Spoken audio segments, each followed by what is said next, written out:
Bien-aimés frères et sœurs, vous connaîtrez la vérité et la vérité vous affranchira. Ça, c'est pas moi qui le dis, c'est la Bible qui le dit. Mais moi, je vous dis mieux. Vous connaîtrez la vérité historique, notamment celle de vos ancêtres kémites, et vous aurez une vision globale de ce que c'est que la vraie souveraineté politique. J'ajoute, vous reviendrez à la spiritualité africaine ancestrale et vous comprendrez les enjeux de l'indépendance économique. Et pour terminer, vous accepterez votre identité culturelle kémite et vous obtiendrez deux choses.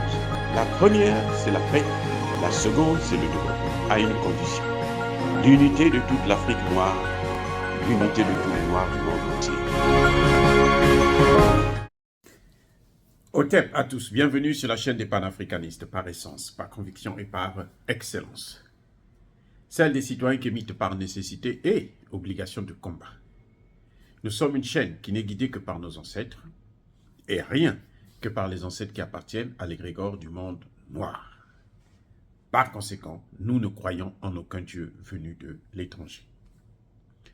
Toutefois, cette vidéo n'est aucunement destinée à inciter à la haine ou à la violence, car nous menons un combat qui est d'abord et avant tout spirituel, intellectuel et démocratique. Ensuite, il est politique, géopolitique et géostratégique. Contre l'impérialisme, le colonialisme, le néocolonialisme et l'endocoloniat, qui sont tous qualifiés de crimes contre l'humanité. Nous menons ce combat sur la base du principe fondamental que nous avons hérité de nos ancêtres kémites, qui est celui de la Mahat, c'est-à-dire solidarité, vérité et justice. Vous êtes donc en droit de connaître la vérité et nous avons l'obligation de vous dire la vérité, rien que la vérité, afin que justice soit rendue au continent africain. Et ça, c'est notre modeste contribution dans cette noble lutte en faveur de la souveraineté, la dignité, la solidarité et l'unité africaine. C'est exactement ça que nous appelons le panafricanisme. Bien-aimés frères et sœurs, Emmanuel Macron a dit à Félix Tshisekedi que depuis 1994, vous n'avez pas été capable d'instaurer votre souveraineté. La souveraineté sécuritaire, la souveraineté militaire et la souveraineté administrative.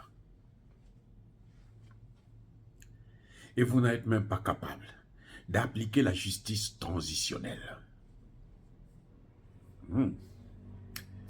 On va commencer par la souveraineté. Mais pourquoi le Congo n'est pas capable d'assurer sa souveraineté? Parce que le Congo n'est pas en guerre contre le M23, ni même contre le Rwanda, mais il est en guerre contre les puissances occidentales. On voit ce qu'ils sont en train de faire à la Russie. Comment ils sont en train de se battre contre la Russie et quels sont les moyens qu'ils ont mis en jeu pour se battre contre la Russie. C'est exactement ce qu'ils sont en train de faire avec le Congo. Donc, le Congo n'est pas capable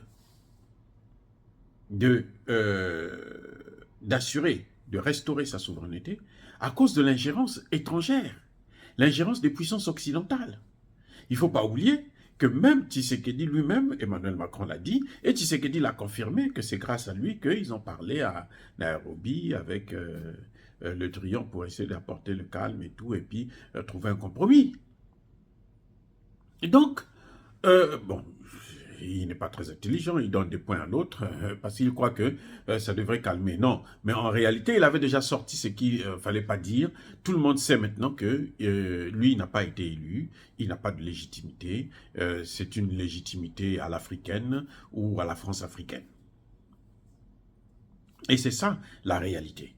Donc, Tshisekedi n'allait pas encaisser les coups aussi gratuitement comme ça. Quand on te tape comme ça, tu dois te battre. C'est-à-dire que c'est comme une tortue.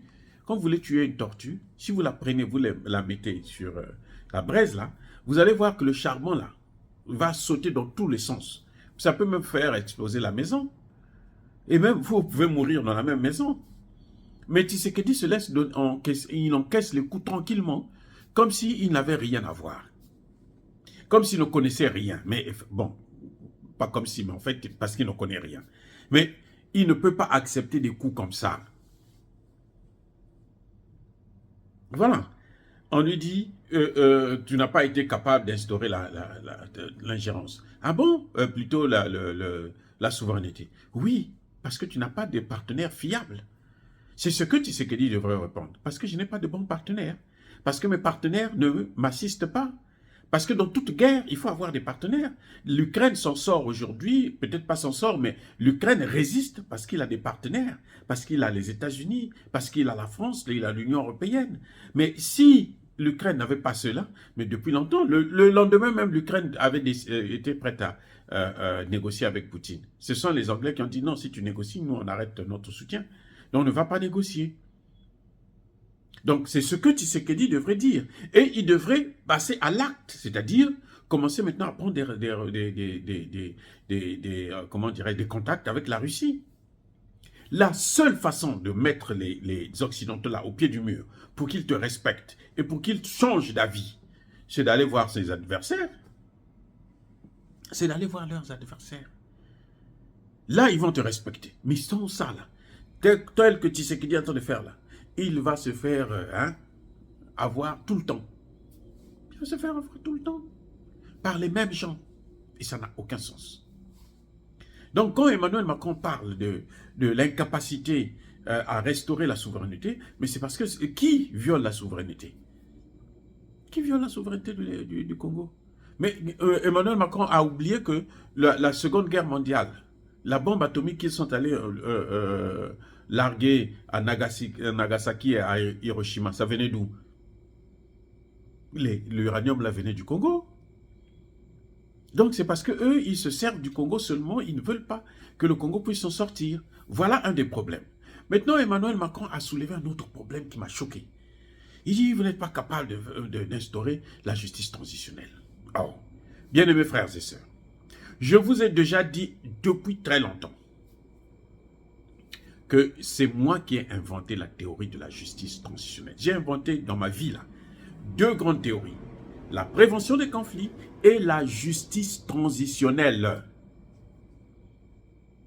Ça, ce sont mes créations, ce sont mes inventions. Je m'assois pendant plusieurs années. La justice transitionnelle, ça m'a pris au moins 3 ou 4 ans pour réfléchir là-dessus. Je vais vous dire une chose. Emmanuel Macron ne sait pas de quoi il parle. Il dit qu'il ne faut pas appliquer la justice transitionnelle. La justice transitionnelle ne s'applique pas quand il y a un conflit entre plusieurs pays, entre deux pays. Ce n'est pas possible. Non. La justice transitionnelle que moi j'ai inventée, à moins que Emmanuel Macron ait créé une autre justice transitionnelle, ça, je n'en sais rien. Mais avec un autre pays, là, ce n'est pas la justice transitionnelle qu'il faut. La justice transitionnelle, ça concerne la famille. Quand vous êtes dans la même famille, c'est-à-dire vous appartenez à une même communauté, dans un même pays, dans un même village, vous vous êtes battus, là on applique la justice transitionnelle. Par contre, c'est avec un autre pays. Quand c'est avec un autre pays, là, on applique la justice normale. Parce que la justice transitionnelle, vous suspendez la justice traditionnelle au profit de la justice transitionnelle qui est une justice du pardon et de réconciliation. Parce que vous êtes obligé de vous réconcilier puisque vous partagez un même bien, c'est-à-dire un même territoire. Vous partagez une même, comment dirais-je, un même pays, un même village.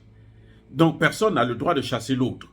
Donc vous devrez vivre encore ensemble et à ce moment, vous êtes obligé de passer par ce que moi j'ai appelé la justice transitionnelle. Voilà exactement de quoi il s'agit. Voici ce que j'étais en train de vous dire tout à l'heure. Ça, c'est le livre que j'ai publié en 2009 aux éditions L'Harmattan. Vous allez le voir en bas, L'Harmattan. C'est bien moi, en haut, Ruffin Vicler Mabiala. Le livre est intitulé « La justice dans les pays en situation de post-conflit ». 2 points, la justice transitionnelle. Et si vous regardez au dos, vous allez retrouver ma photo. C'est encore plus jeune encore. Hein? Ouais. Bref, donc voilà ce que je suis en train de dire. Je ne parle pas en l'air, parce que j'ai publié. C'est donc dans ce livre que j'ai parlé de la justice transitionnelle. J'ai inventé et j'ai expliqué ce que c'est que la justice transitionnelle. Mais je vais vous dire une chose, c'est que quand Emmanuel Macron en parle, ça me fait rire. Je me dis, mais ce type-là, il doit être... Il est comme d'habitude, puisqu'il est addict à la drogue, donc c'est sûr qu'il devrait être sous l'effet de la drogue. Parce que la justice transitionnelle, ce n'est pas une justice qui s'applique entre le Congo et le Rwanda. Non. C'est une justice qui s'applique dans une même communauté, même société. Pas dans une sous-région. Il n'y a pas encore les États-Unis d'Afrique. S'il y avait les États-Unis d'Afrique, oui, ça pouvait se comprendre. Mais comme il n'y a pas les États-Unis d'Afrique, à ce moment, on ne peut pas appliquer la justice transitionnelle. Parce que quand on veut appliquer la justice transitionnelle, il faut suspendre la justice traditionnelle, la justice normale, la justice pénale, pour faire évoluer les choses sur le plan traditionnel et transitionnel. C'est-à-dire qu'on voit bien, il y a le mot transition, transitionnel, il y a le mot transition. Donc c'est une justice qu'on met en place juste pour quelques années, 1 an, 2 ans, en général, le temps de l'établissement de la vérité, et puis bon, que les parents, les familles puissent consommer leur deuil. La justice transitionnelle n'est pas faite pour 2 pays comme l'Ukraine et la Russie, non. C'est fait pour un seul pays, un seul territoire, vous avez quelque chose en commun que vous partagez et personne n'a le droit de chasser l'autre. Et pour faire évoluer, pour développer votre village, pour avoir une harmonie dans le village, vous êtes obligé de pratiquer ce que j'ai appelé donc la justice transitionnelle. C'est mon invention. Il n'y a pas quelqu'un d'autre qui a travaillé sur ça avant moi. C'est moi qui ai commencé avec ça et j'ai fini par publier un livre qui a fait beaucoup de succès. Bref, mes excuses. Je disais que la justice transitionnelle, ce n'est pas ce que Macron est en train de dire. Entre le Rwanda et le Congo, on ne peut pas appliquer la justice transitionnelle. Ce n'est pas la même famille, ce n'est pas le même territoire, c'est 2 pays différents. Quelle est la justice qu'on va suspendre? La justice du Congo ou bien la justice du Rwanda? Avec le Kenya, quelle est la justice? Non, ça ne s'applique pas, on ne parle pas de justice transitionnelle dans ce cas. Donc ça veut dire que Emmanuel Macron ne sait pas de quoi il parle. Il ne connaît rien, il ne comprend rien du tout de ce qu'il est en train de dire. Il ne connaît pas. Voilà, et c'est le président Tshisekedi qui devrait savoir ce que c'est. Je vous ai déjà dit dans une vidéo, ça fait très longtemps, j'ai dit, mais la Côte d'Ivoire, là, il n'y aura jamais la paix tant qu'on ne saura pas la vérité. Il n'y aura pas la réconciliation. Quand vous entendez les Blé Goudé parler de réconciliation, Alassane Ouattara, Konan Bédié, même le président Gbagbo, quand il parle de réconciliation, ça ne peut pas marcher parce qu'on ne connaît pas la vérité. Pareil pour le Congo-Brazzaville. On ne sait pas ce qui s'est passé en 97, 98 jusqu'en 99. C'est ça le problème. Tant qu'on ne saura pas ce qui s'est passé, eh bien, on ne peut pas appliquer la justice transitionnelle.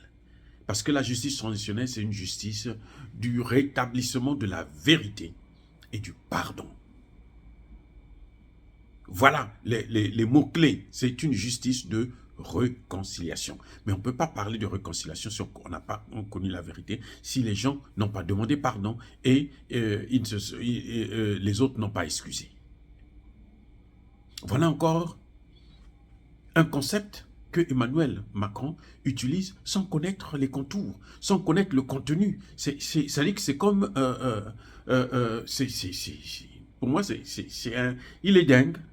Voilà, pour moi, il n'a rien compris et il vient, il sort les mots comme ça, des gros mots juste parce que, bon, c'est intéressant. Mon livre est là. Vous allez chez l'Harmattan, vous tapez mon nom, Dr Rufin Wickler-Mabia, vous allez voir ça. Vous pouvez commander ça même sur Amazon, ainsi de suite. La justice dans les pays en situation de post-conflit. La justice transitionnelle. C'est ça. J'étais surpris d'entendre Emmanuel Macron parler de la justice transitionnelle. Je dis, attends, il sort d'où celui-là? Où est-ce qu'il est allé ramasser ça? Le Rwanda, un autre pays vient vous agresser, vous dites la justice transitionnelle, vous allez vous réconcilier avec lui, vous n'êtes pas obligé. Là, c'est la justice pénale qui doit agir. C'est la justice internationale qui doit s'appliquer. Ce n'est pas la justice transitionnelle. C'est ne pas connaître ce que c'est que la justice transitionnelle en faisant de telles théories, de telles déclarations. Dire cela, c'est inciter à la haine ou à la violence. Non. Il faut savoir ce que c'est que les concepts. En tout cas, moi, quand j'ai inventé la justice transitionnelle, je ne l'ai pas inventé pour un conflit entre la France et les États-Unis. Non. Ou bien la France et l'Afrique. Non. C'est deux pays différents, deux continents différents. Si les Français ont fait du mal aux Africains, ils doivent dédommager ces Africains, ils doivent assumer leurs responsabilités. Point. Il n'y a rien d'autre, ça ne se négocie pas. Mais quand vous êtes dans le même pays, là, oui, il faut passer par la justice transitionnelle parce que vous ne pouvez pas diviser le pays. Encore une fois, bien-aimés frères et sœurs, soyez bénis, abondamment bénis par le Dieu des Kémites et par nos ancêtres angélisés. Mais que tous ceux qui persécutent le continent africain le pillent et le déstabilisent, qu'ils soient noirs, qu'ils soient blancs, qu'ils soient chinois, qu'ils soient arabes, qu'ils soient maudits, punis, foudroyés, neutralisés par le Dieu des Kémites et par nos ancêtres angélisés. Vive l'Afrique éternelle. J'ai dit et j'assume.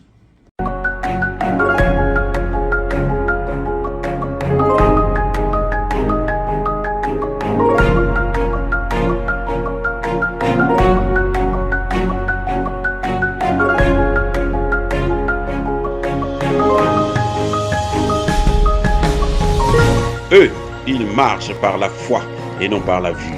Mais moi, je vous conseille vivement de marcher par la connaissance scientifique et historique, notamment celle de nos ancêtres kémites, par les 5 sens et par l'intelligence. À vous, Apia.